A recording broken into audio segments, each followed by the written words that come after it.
Motor trail merupakan jenis motor yang dirancang untuk melintasi berbagai medan jalan berat, diantaranya seperti perbukitan, hutan, bebatuan, dan lain-lain, yang mana hal ini akan sulit dilakukan jika menggunakan jenis motor lainnya.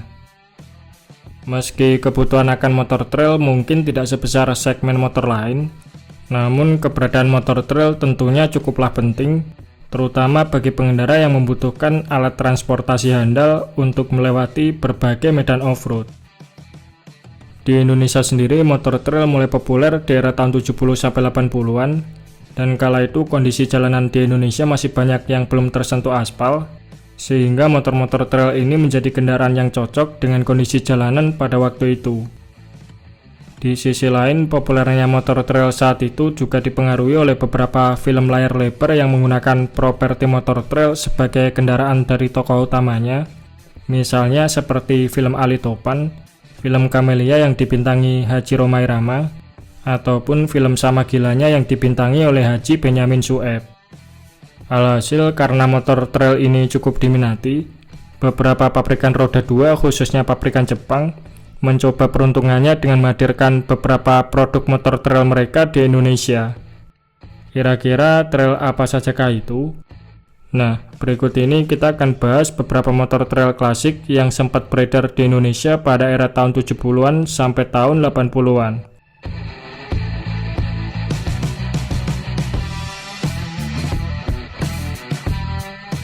Di list kita yang pertama ada Suzuki TS100 dan TS125.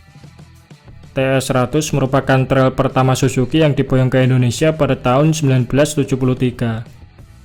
Motor yang sempat digunakan sebagai properti di film Ali Topan Anak Jalanan ini mengusung mesin berkubikasi 97cc 2 tak berpendingin udara 5 speed yang diklaim mampu menghasilkan tenaga 10,8 horsepower di 7000 rpm dan torsi 11,4 Nm pada 6000 rpm. Uniknya, model knalpot yang digunakan pada motor ini bentuknya meliuk ke atas sampai ke bagian jok belakang, yang mana model knalpot tersebut sangatlah berbeda dari knalpot motor trail yang umumnya kita kenal sekarang.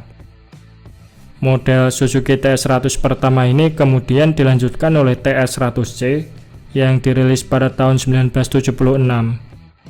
Versi ini telah mendapatkan pembaruan pada sektor desain. Lalu model knalpotnya menggunakan leheran yang mengarah ke atas seperti knalpot trail 2 tak pada umumnya, serta pada bagian permesinan telah di-upgrade dari semula memakai sistem rotary disk valve dengan posisi karburator tersembunyi di balik bak mesin kanan, berganti menjadi reed valve alias membran, sehingga karburatornya diletakkan pada bagian belakang silinder. Oh ya, TS100 versi ini juga sempat menjadi tunggangan Bang Haji Rhoma Irama saat membintangi film layar lebar Camellia pada tahun 1979.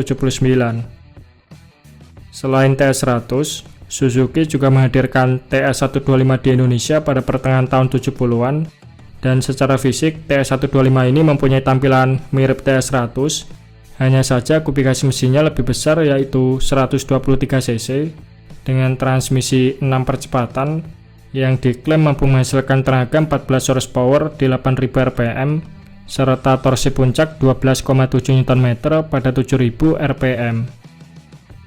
TS100 dan TS125 ini dijual Suzuki sampai sekitaran tahun 80-an awal, dan setelah vakum tidak berjualan motor trail selama beberapa tahun, di awal tahun 90-an, Suzuki kembali hadir dengan TS125ER yang saat itu dipasarkan di Indonesia sampai sekitaran tahun 2005.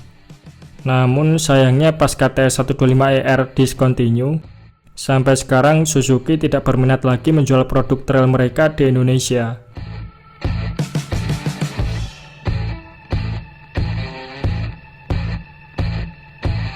Di list kita yang kedua adalah Yamaha DT100. Mengikuti jejak Suzuki dalam memasarkan motor trail, Yamaha ikut serta dalam persaingan ini dengan menghadirkan DT100 di Indonesia pada tahun 1976. DT100 sendiri dibekali mesin 2 tak berkapasitas murni 96cc dengan transmisi 5 speed yang mampu menghasilkan tenaga 10 horsepower di 7500 rpm dan torsi puncak 9,5 Nm pada 7000 rpm. Kala itu Yamaha DT100 mempunyai penggemar yang tak kalah banyak dari Suzuki TS Series, karena motor ini dikenal mempunyai bobot ringan yaitu 94 kg saja dalam kondisi kering. Nah, di film layar lebar tahun 80-an, DT100 ini menjadi tunggangan dari Haji Benyamin Sueb saat membintangi film berjudul Sama Gilanya. Sedangkan di film modern, motor ini juga digunakan sebagai tunggangan tokoh utama bernama Cacing pada film Tarik Jabrik yang dirilis pada tahun 2008. Masa bakti Yamaha DT100 berakhir pada tahun 1980-an, dan setelahnya Yamaha tidak melanjutkan lagi penerus dari DT100 ini. Namun sebagai gantinya, mereka merilis produk motor semi-trail bernama YT115 pada tahun 80-an yang dikembangkan dari basis Yamaha RX Special.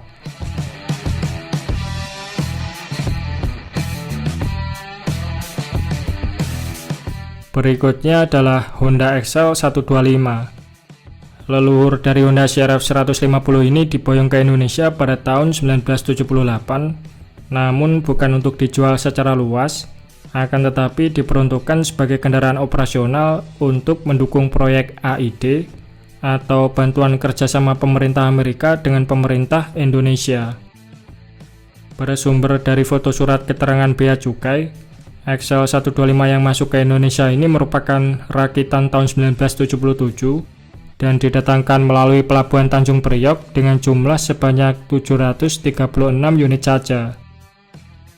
Meski sekilas terlihat seperti Honda CP100 atau CP125 yang dimodifikasi trail, Excel 125 mempunyai detail yang sama sekali berbeda dengan Honda CP series. Pasalnya motor ini mengusung rangka tipe double cradle alias rangka dengan penyangga bawah mesin. Kemudian bagian tangkinya didesain minimalis dan hanya mampu menampung sebanyak 6,8 liter BBM saja. Serta pada bagian permesinan, Excel 125 mempunyai diameter piston 0,5 mm lebih besar dari Honda CP125, sehingga output tenaganya diklaim mampu mencapai 12,8 horsepower di 9.500 rpm, serta torsi puncak 9,8 Nm pada 8.500 rpm.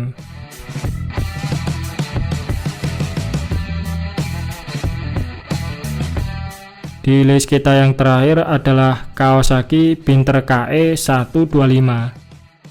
Binter sendiri merupakan nama branding Kawasaki pada tahun 80-an, di mana saat itu motor-motor buatan Kawasaki ini diboyong masuk ke Indonesia oleh PT Bintang Terang. Nah, karena PT Bintang Terang adalah distributor utama Kawasaki di Indonesia pada saat itu, maka seluruh jajaran produk Kawasaki ini dilabeli dengan nama Binter atau singkatan dari Bintang Terang.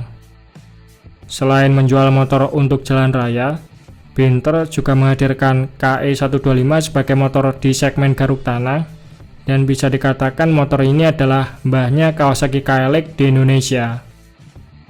KE125 dibekali mesin 2 tak berkapasitas 125 cc dengan sistem rotary disc valve sama seperti TS100 versi pertama, dengan sistem rotary disc valve serta transmisi 6 speed.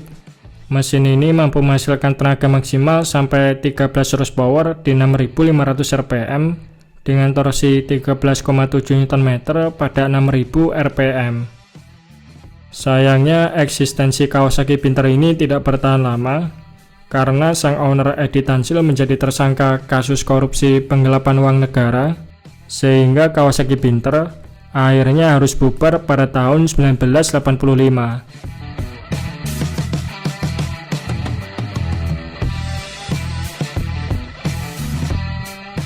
Nah, bagaimana pendapat teman-teman mengenai trail tua yang sempat beredar di Indonesia ini? Apakah salah satu dari motor trail klasik ini menjadi salah satu motor impian kalian? Oke, mungkin itu saja sedikit pembahasan kita di video kali ini. Terima kasih sudah menonton. Sampai jumpa di video-video Bang Rossi selanjutnya.